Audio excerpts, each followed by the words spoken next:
Good afternoon, Andrew. Thank you very much for giving Indus your time. Welcome to Western Sydney. Pleasure to be with you. 2 years, it's almost 2 years. Time flies. Eastern suburb boy has become a truly Western Sydney boy. That's what I think. My first question, can you tell about your background? I know people, and what motivated you to enter politics? Well, I've always been interested in the power of politics to do good. I started my life as an academic. I did a PhD at Oxford University. I worked at the United Nations and I worked as an academic economist at the London School of Economics. And one day I got a call from the office of Kevin Rudd, who was about to become the Prime Minister of Australia. And he said, do you want to come down back to Australia and work for me? And I was living in London. I loved my life in London. I loved being an academic, but I thought this is the opportunity of a lifetime. And so I went back to Australia. And after a time, I started working for Kevin Rudd. And that was my first real taste of politics. And within a year of starting work for Kevin Rudd, the global financial crisis hit Australia. And I had been an economist with his head in the books, doing theory. And then suddenly all that theory became very real as we were faced with an incredible economic challenge through the global financial crisis. And that experience left me with a feeling that politics is a way to do a lot of good in the world. And so when I had the opportunity to enter politics again after my business career, I jumped at it. So you did your theory in London, practical in Australia. That's right. Reflecting on your 2 years in office as a parliamentarian for Parramatta, can you share your insight into your journey? Well, I feel so lucky to represent Parramatta. And Parramatta is a city in full bloom. It is growing very quickly. It is the geographic heart of Sydney. It has got a fast-growing CBD. It has got wonderful diversity. I say to everybody, the future of Parramatta is the future of Australia.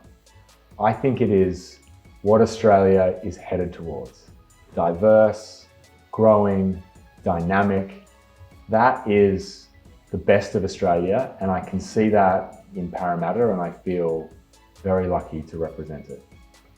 What is your vision for future of Parramatta, and how do you plan to realize this vision?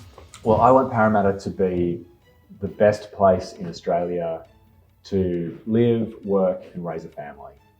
And that means making sure that Parramatta has fantastic jobs.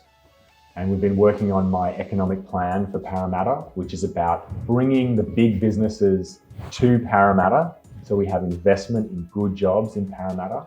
And we set a target to have 40% of the biggest 200 companies in Australia have one of their offices in Parramatta, at least one office. That was our target. And I've been talking to the big businesses, explaining to them that Parramatta is where the growth is. Parramatta is where many of their workforce comes from in the surrounding Western Sydney areas. And so far we've made great progress in convincing lots of big companies to come to Parramatta, to set up and to build an office in Parramatta's CBD.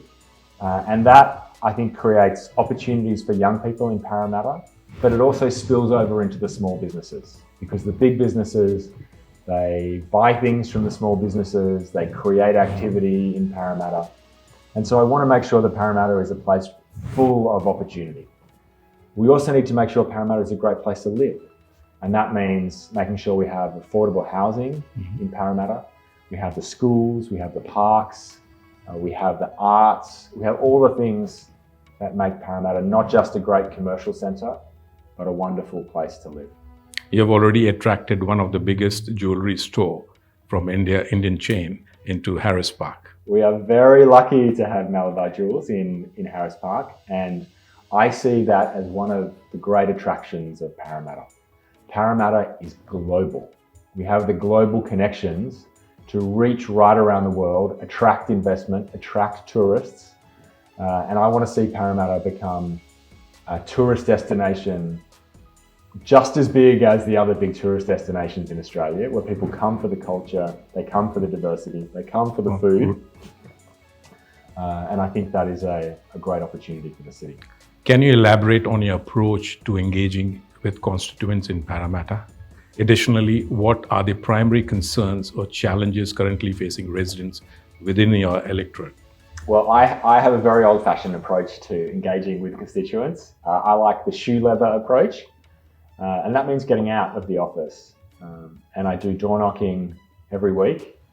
And I love door knocking because you meet people from right across the electorate. You don't just hear the voices of the people who are coming to you with issues, you hear the voices of everybody. And also people are incredibly warm and welcoming when you meet them in the street.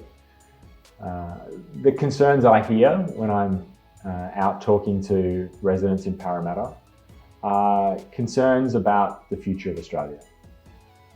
People have immediate pressures around the cost of living, making ends meet, but I think they also have a deeper concern for Australia's future. They want to make sure that Australia remains a country where there's real promise, where young people can get ahead. They worry that it's more difficult than ever for young people to buy a home. They worry about the jobs of the future. And I think Australians have a great stake and aspiration for our country. And these are some of the challenges that I think people are really concerned about at the moment. How do we make sure we leave a country which is as good for future generations as it has been for past generations? Catching on cost of living, I think that's a global challenge. And it is, I think no government is able to control that. It's out of their control. That's what I feel. Like I was talking to a business person who runs a factory in Bulgaria. He's from Sydney. And he's saying the Europe is even worse than what you think compared to Australia. Australia is in much better shape compared to what Europe is going through. That was his comment. I was just talking to him last week. I think you're right. Inflation is a global phenomenon. Prices are going up everywhere. When the oil price goes up or when energy prices more broadly go up, that affects every single country, not just Australia. And it is hard to get those prices down.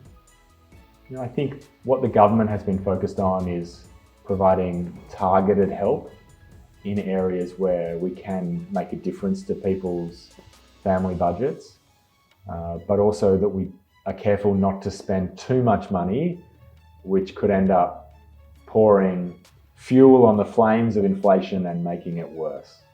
So we've tried to be quite targeted and help in a number of key areas like the cost of medicines, the cost of childcare, the cost of some of the elements of education, and make those targeted investments to help people where we can without making things worse by pushing up interest rates or fueling inflation. I was talking to a GP in your electorate in Westmead, and I asked the GP, she runs a clinic there, I said, are you charging a gap? She said, no, I'm not charging a gap. I said, why? You can't afford with $32. She said, if I charge gap, the people around me, they are all lower middle class or middle class. They cannot afford. They will not come to me, and they'll come only when they are very, very sick. So I don't want them to land up in the hospital, and that's the only reason I'm not charging gap. Well, first of all, bless that person. We're very lucky to have doctors who have the community at their heart. I lived in America for a short period of time, and one of the things that I took away from that experience, there are lots of things about the United States that I loved, but one thing I took away was the unfairness of their healthcare system. That people who weren't insured could end up losing their home or not getting the care that they need. And I think one of the great things about Australia is we have a history of providing healthcare to people because of their need, not because of their ability to pay for it. And the truth is that that has been being chipped away at for the last several decades. Healthcare has been getting more expensive. The number of GPs who offer a free service has been declining. In Parramatta, for the last 10 years, every year there has been fewer and fewer GPs offering bulk billed services. This year, the government tripled the bulk billing incentive for GPs. We're giving them more money to do bulk billing. And for the first time, we've seen the number of bulk bill visits in Parramatta shift up. It's only shifted up a little bit, but it's heading back in the right direction. And I think that's important. I honestly believe that if we have good primary care that is accessible, we actually save money in the healthcare system later on.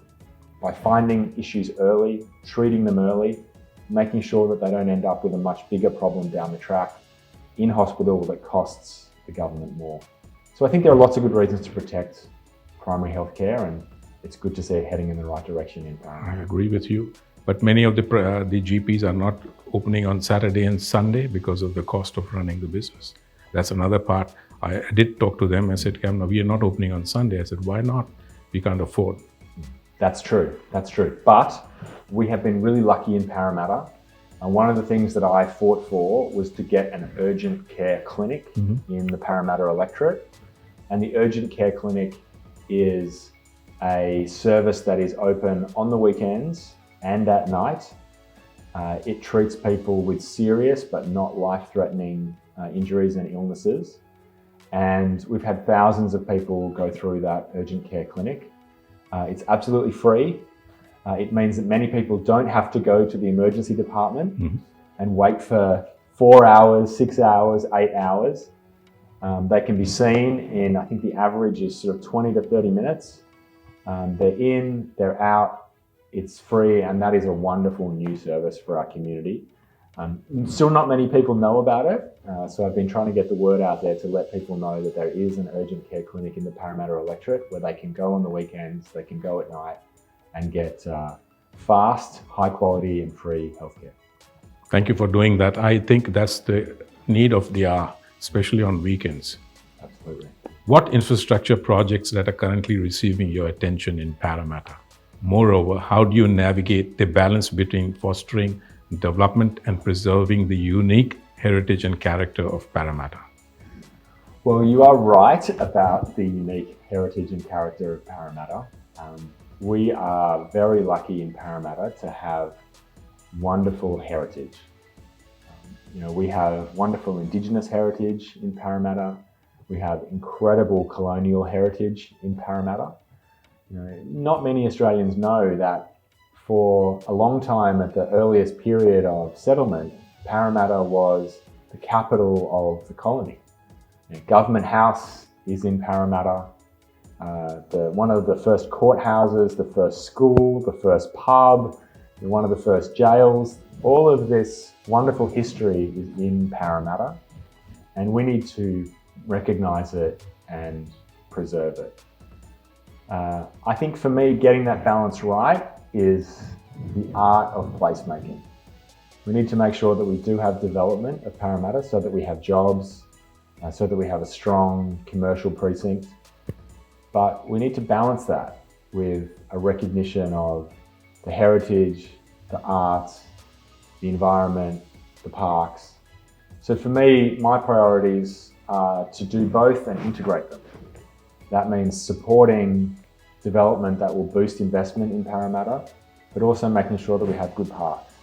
And the federal government has been investing in some of the recreational facilities around Parramatta.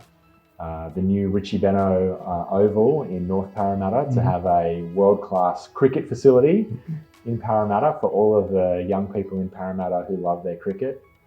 We're also making sure that we preserve the heritage precinct in Fleet Street around the female factory by giving it World Heritage listing.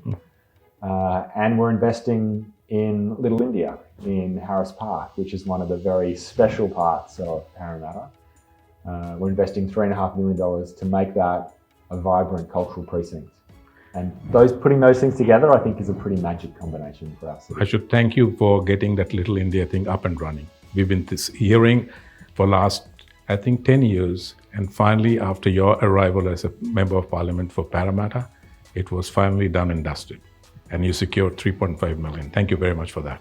Well, I really appreciate that. And I'll tell you, when Prime Minister Modi came to Australia, as soon as I knew he was coming, I said to the Prime Minister's office, to our ambassador, and to the High Commissioner here in Australia, I said, wouldn't it be wonderful if during Prime Minister Modi's visit to Australia, he was the one who officially proclaimed Harris Park to be Little India.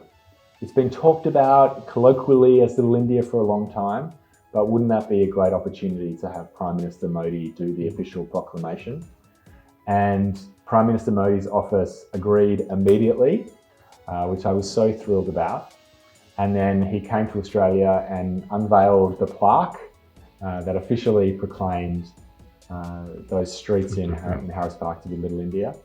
And that plaque is now very proudly at the entrance of Wigram Street. And it will be there forever as a beacon of South Asian culture in Australia. Now you've secured 3.5 million for Little India. How do you expect this project to transform the area into a tourist hub and benefit the local community as such? Well, when you travel around the world, there are precincts in cities in most of the major capitals that celebrate Indian culture, whether it be Brick Lane in London or the Golden Mile in Leicester, or Little India in Singapore. These are tourist attractions that bring people from around those nations and around the world. And I think that Little India in Harris Park has that same potential. It can be somewhere that attracts people from all over Sydney, all over New South Wales, all over Australia, and in fact all over the world to come and experience the vibrancy of Indian culture in Australia. And the purpose of this grant is to support and lift up Little India in Harris Park to make it that international tourist destination.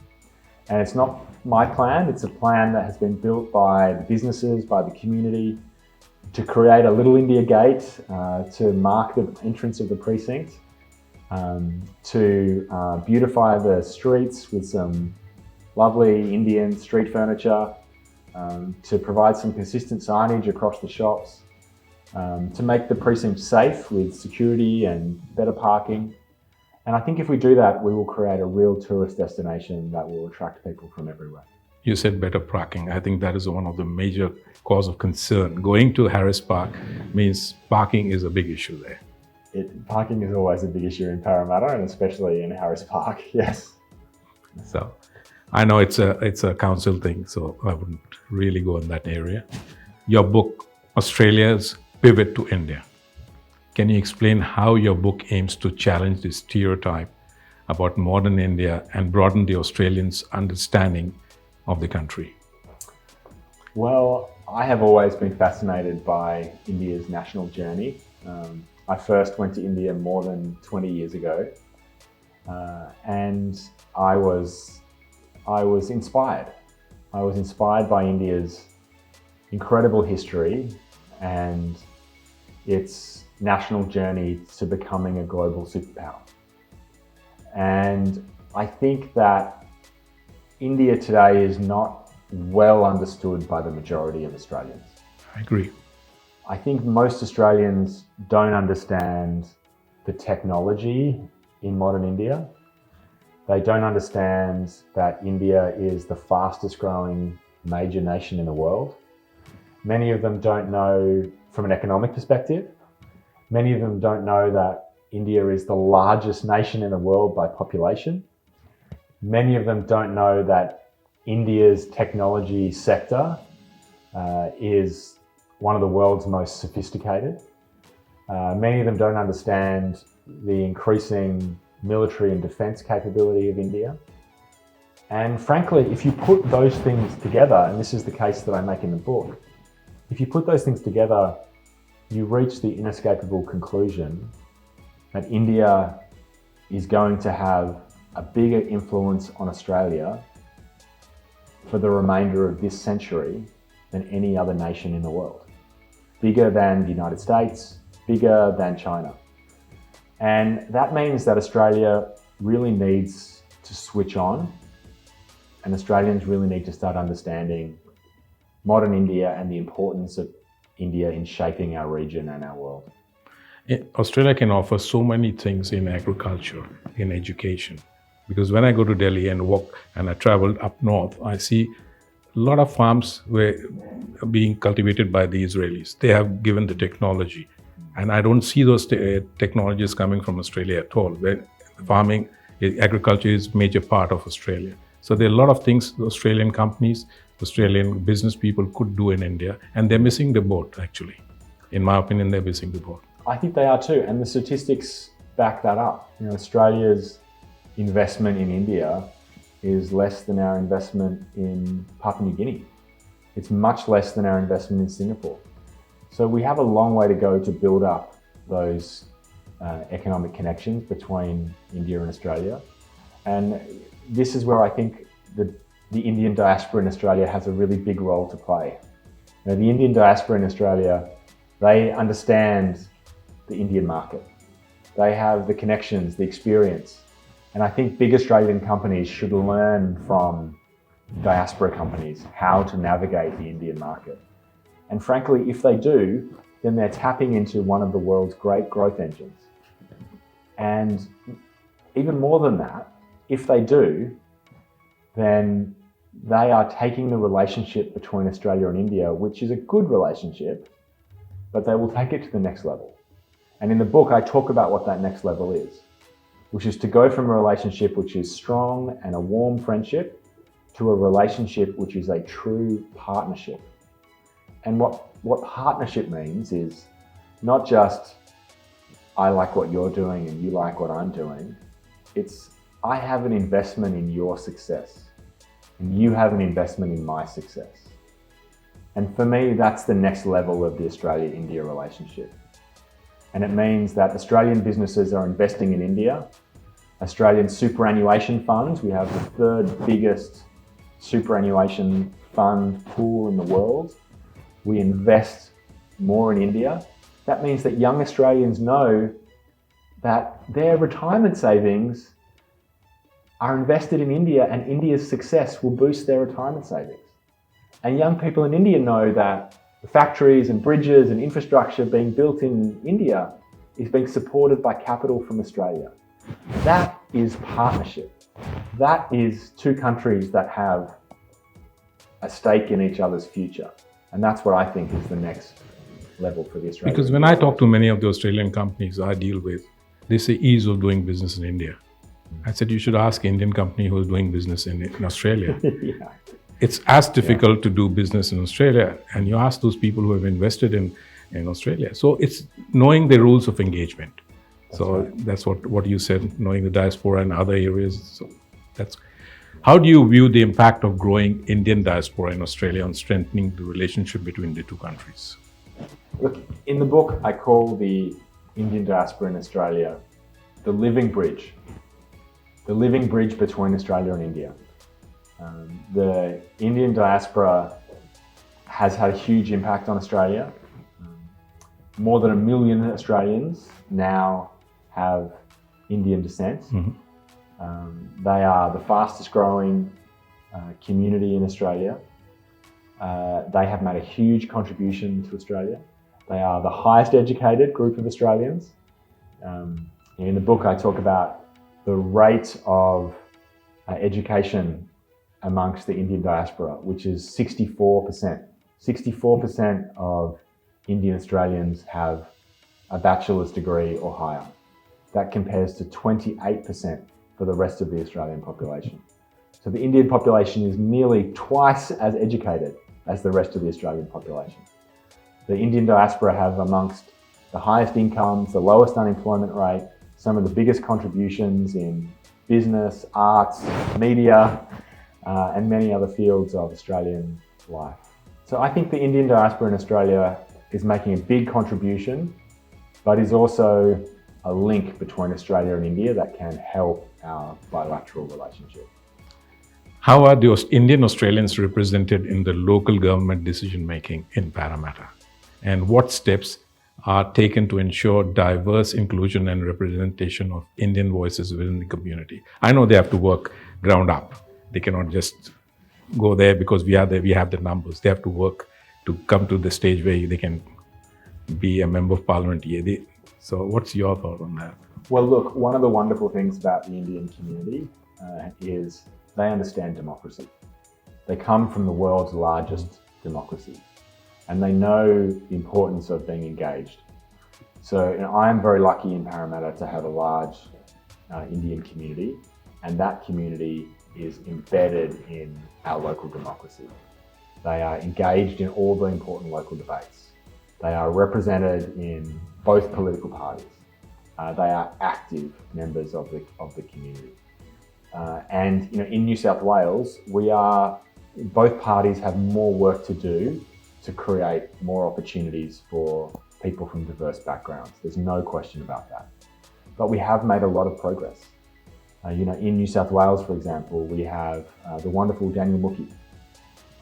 In the federal parliament now, we have a number of Australians of Indian background in the parliament.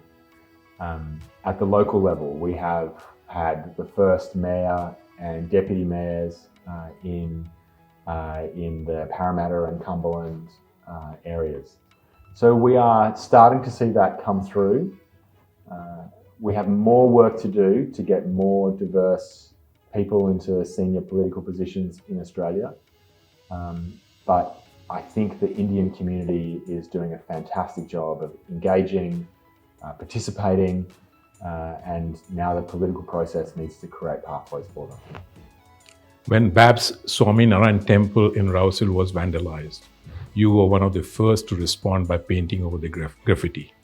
What inspired you to take immediate action and so show the support to the affected community?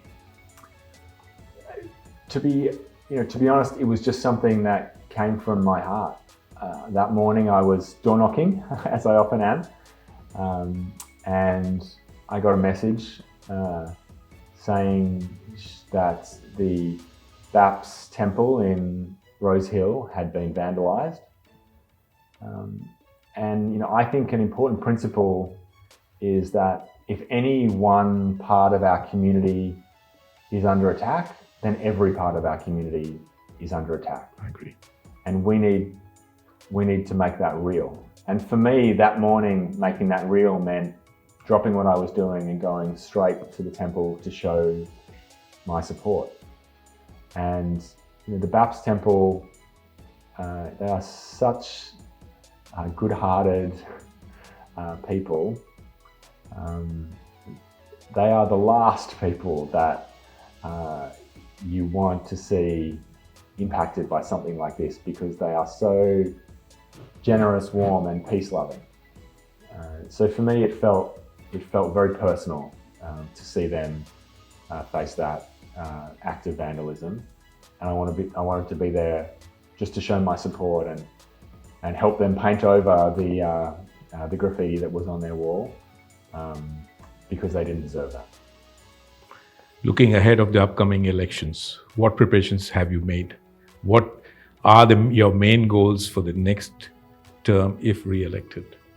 Well, I think in Parramatta every election is tough because Parramatta has always been a seat that is a swing seat.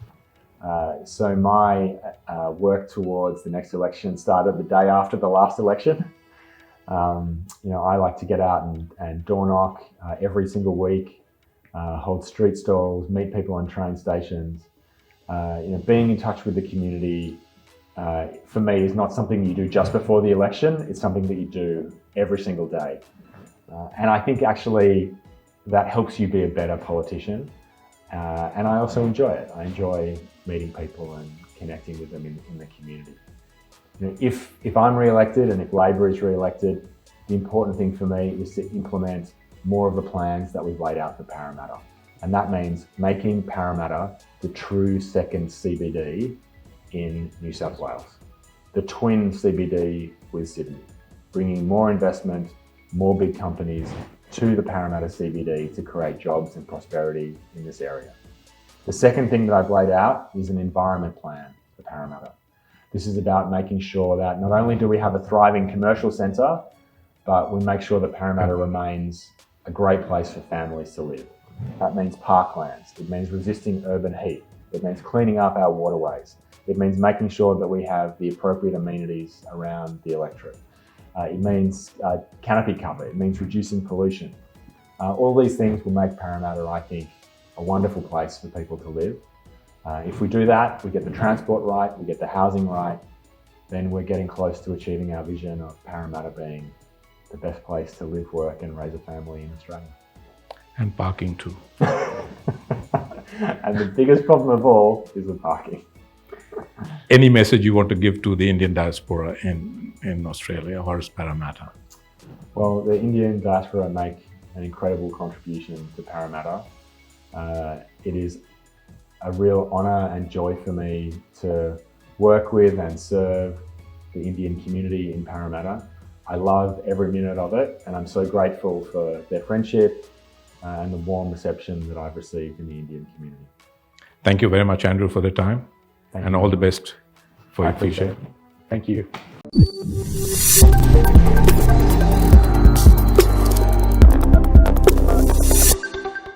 Australia's first Indian magazine to have a national reach, Indus Age is the largest circulated South Asian magazine in Australia with 5 simultaneous editions, 55,000 copies printed monthly, 220,000 readers, largest network of clients, undisputed leader in community news. Indus Age is circulated in Sydney, Melbourne, Adelaide, Brisbane and Perth to over 525 outlets. Grab your copy now to get the latest on the community, news from India, Bollywood, music and much more. For more info, log on to www.indusage.com.au.